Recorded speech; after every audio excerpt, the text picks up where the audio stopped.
Hi there guys, we're back at auxiliary views to isometric drawings, and as you can see we have an isometric drawing given to us with some dimensions. And I think what's important for us to realize is that we have non-isometric lines, and in this case here we are going to be reliant on an auxiliary view. In this case here we've got 35 as a base edge given. Always look for these base edges if they give you any information. This does look like half of a hexagon, so what I've done here is I've already given you the hexagon shape, and I've already included the 35 millimeter base edge. Alright, apart from that, I've also included the box already, so you'll be drawing a nice construction box around it, and in your case you'll go ahead and label these corners the way you want to. You could have them A, B, C, D, or A, B, C, D. It doesn't really matter, as long as whatever you have here is eventually the exact same orientation on your 3D shape. Okay guys, so I would like to start off with center lines as well. I know that my object here, my auxiliary view, needs center lines, and I need to know that I'm going to be able to plot those center lines on the actual 3D shape. Right. We are lucky enough to realize that our center line will go through the corners of our hexagon. And we will also find the center of the shape, not the box, the shape. Alright, now that we have that as handy, we will now use this. We will literally pick up this box with the hexagon inside of it and turn it at 30 degrees and plant it where it needs to be inside here. Now I've already given you a nice 3D shaped box. It's in construction, and for the purpose of the video I've made it nice and green.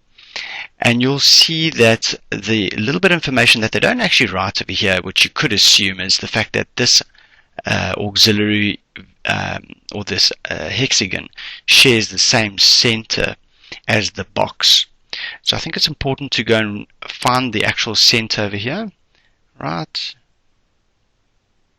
Nice. So SolidWorks actually provides me with a center line, and I want to use that center line. I'm going to draw a 30-degree line. In your case, you'll use a 30-degree set square.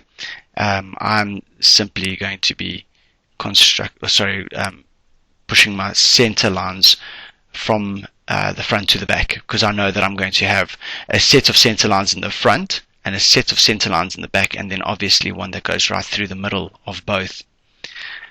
Alright, so we have half a auxiliary view that we really do need. So I'm going to show you that you don't need this top half. Invariably we really want to be working with a bottom half. So I'm going to be taking away these guys over here. And you obviously then will have the rest of the shape to deal with. Now this is basically all you need as an auxiliary view, because we need to be able to measure from a bottom corner to the top or to the middle point over here, and from the corner to one of these points here. Another way of finding the actual base edge is we know that it's 35 millimeters, so I can actually take from the center and go 17.5, 17.5. Now it's a lot easier for us to work from a corner, because we can simply open up our compass point and go and scribe a little arc through this box that I have over here to plot it. Let's take this 2D shape and plot it on our 3D shape for a moment. See where A and B will be.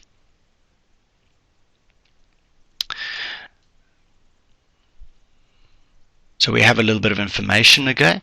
We know that this entire shape is 100 millimeters long. Just know that this 3D shape over here, I have given myself a little bit of information. The total height was 60, as I picked up over there. So this line here will be 60. The total length will be 50. Remember, I'm looking from this angle over here inwards. So this will be my length. This is always in first angle orthographic projection, so I'm going to be looking at the front view here. Therefore, this portion over here will be 50 millimeters, as shown over there. And also, the width here would be 100 millimeters. So this is exactly how I found my isometric box. Alright, now to find this shape inside of the box, I know that it is cut in 25 millimeters deep, and I need to now go and measure away. So I put my compass on this point over here, and I measure it to the first point that I have over there. Now we know that that point over there is the center over here, because this shape shares the same center as this shape over here, and it would obviously be that point over there. My measurements do differ to yours, so I'll have a scale 2:1 to work with. I'm going to just be using this, so in my case I will have 70 millimeters. Your case you'll have a 35 millimeter gap. The nice thing is we know that the circle, the actual a hexagon will fit in, will have a radius of 35, and that radius will also equal my base edge. So take a note on that. Right, so I'm going to be taking my 35 millimeters, and I'm going to be measuring it further away from the center.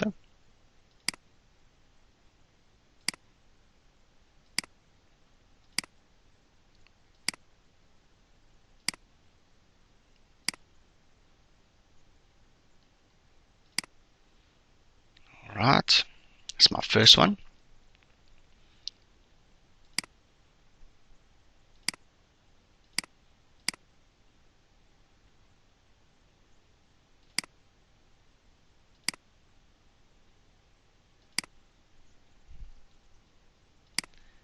That is my second one.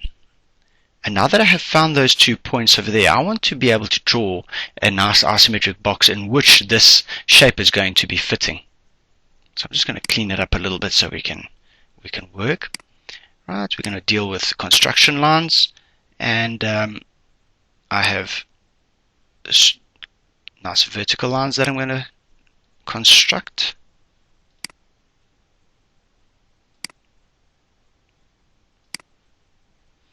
Right, now we don't know how far down we need to go, so this is obviously where we turn back to our auxiliary view. Auxiliary view will have to be measured. Remember, from that point over there we now need to find the bottom of the box, which is point A, and we're going to simply measure it in this case. Remember, yours will be different. I have different measurements. I'm working with a scale 2:1. In fact, I'm going to resize this exact line. There we go.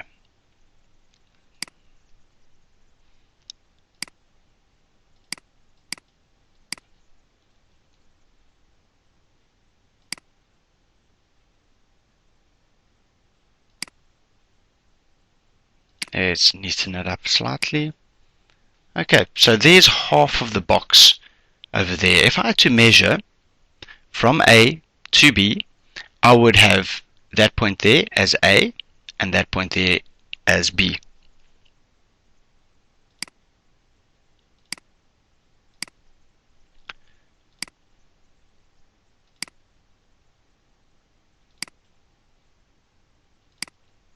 Alright, like that.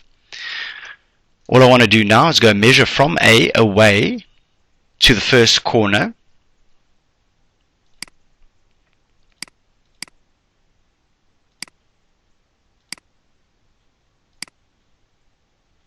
In your case, you'll simply open up your compass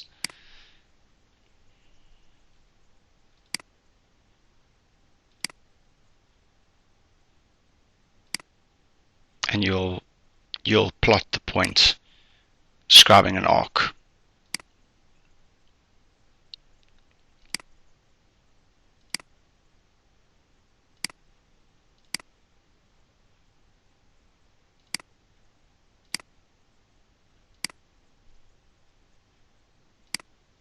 Right, now that I've found these 2 points, I am going to want to draw a solid line.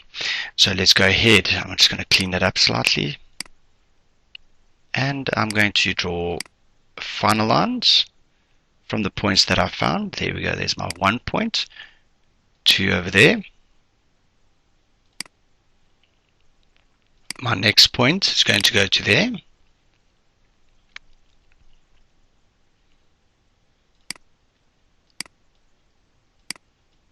I'm going to trim away these 2 points and simply convert, but in your case you'll simply take that line and draw right over it. Right now we have the front surface of our hexagonal cutout. We now need to find the back surface. We know that there's going to be a depth of 25. That's 25 millimeters. So I'm going to draw a 30-degree line from here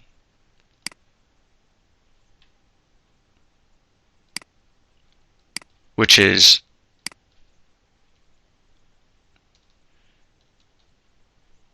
in your case will be 25, in my case is 50, and I'll do that from each one of these points. Now in this question it doesn't actually ask me to put in any hidden detail. If you are required to put in hidden detail in a test situation, you'll just have to go and add it.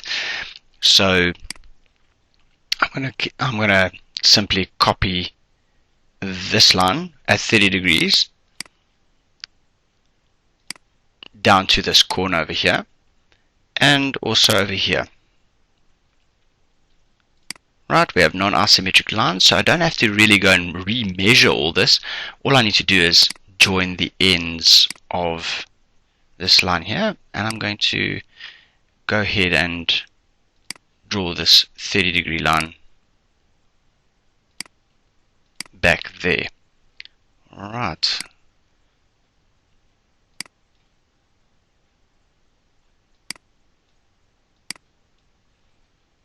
Okay, so I've zoomed in on this area here for you. I'm going to include these lines again,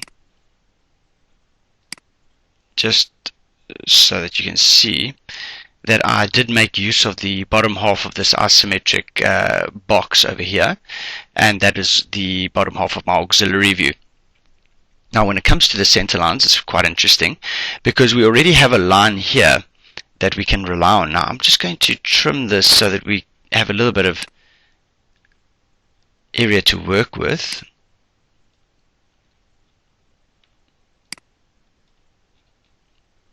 Alright, so I want to obviously transfer this center line over here across from this point here to that point over there, and then obviously put this center line over here directly in. So I have a nice vertical one. Remember, we're doing isometric lines, so it's either vertical or isometric lines for our center lines.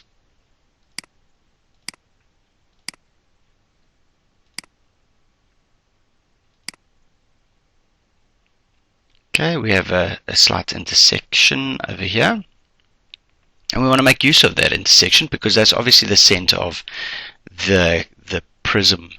The prism shape, the hexagonal prism cutout or extruded cut. Go directly down. Remember, please, your center lines have to break the actual shape. In this case here, we have lines over here that are being extended. So in this case, please take note that I'm going to zoom in, and you have to leave a gap there. Well, let's try that again. You have to leave a gap there. Okay. Because this line over here is obviously one of the solid lines. And if I do, in fact, carry on with this line and my center line touches this point, I'm going to be changing my shape. The center line doesn't get attached to the actual shape.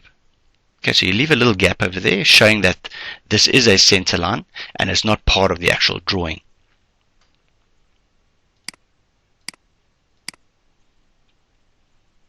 Alright, we're going to do the same on the other side.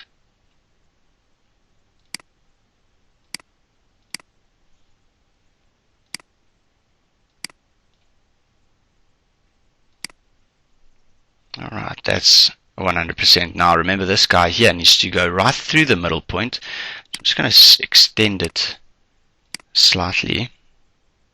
In your case, you'll just put your ruler there and extend.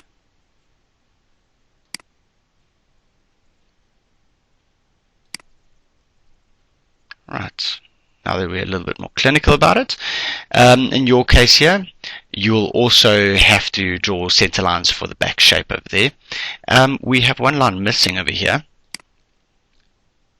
In final line, we know that that point there is going to be joining this point over here. That's going to make our lives a lot easier, because remember, it's cutting up against the surface at the back here. Now this is going to take the place of the center line at the back, which would have been this center line. So if you want to, you could continue this line with a center line, but in this case I wouldn't worry too much. I will, however, want to go ahead and copy this line over here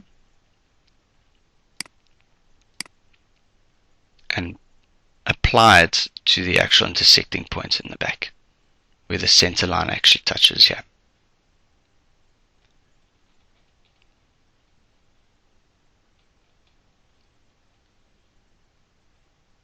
Right, I'm going to apply it from there, back there. Okay, now that I have the actual shape, I think this is the main part done. This is what this whole section is all about, is the actual auxiliary views, helping us to find this actual shape over here. Now, the only thing that is left to do is to go ahead and go and draw what you see in final.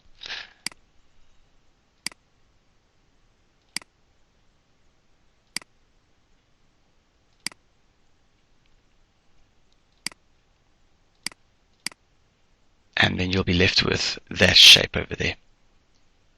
Alright. Clean that up slightly. Alright guys, so please remember, you need to use your auxiliary views. You can label them A, B, C, and D. And remember to orientate it in the right direction when you are referring back to your 3D shape. I hope this has helped you, and please take a look at my past videos, and there will be more coming soon. Thank you for watching.